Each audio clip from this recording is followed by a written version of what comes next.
Nasubukan nyo na bang umupa sa bahay at sinabihan ng may-ari ng bahay na you will have a 200% increase doon sa inuupahan mong bahay?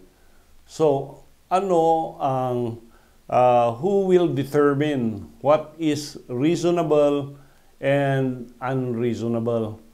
Of course, pag hindi ka nagpumayag doon sa increase, ang gagawin ng house owner rather is to sue you for ejectment. And this is provided for by Section 1, Rule 70 of the Rules of Court. And pag pinersa ka, yun yung forcible entry. Pag meron kang lease doon sa premises at pinapaalis ka, that will be called unlawful detainer. And yung forcible entry, of course, pag pinasok mo ang isang lupa o isang bahay through force, intimidation, threat, strategy, or stealth. And doon sa forcible entry, doon mo i-raise yung question na kaya ako hindi umalis, willing naman akong magbayad ng increase in rentals, but napaka-unreasonable yung 200% increase of rentals na binibigay ni house owner. Dito yung sabi ng ating Korte Suprema sa Privatization and Management Office versus Firestone Ceramic Incorporated.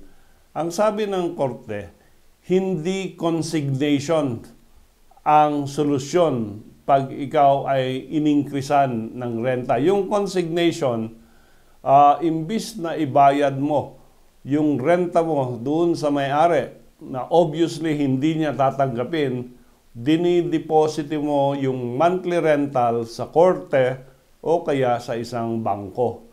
Sabi ng ating korte, hindi yan ang solusyon para i-question mo yung unreasonable rental.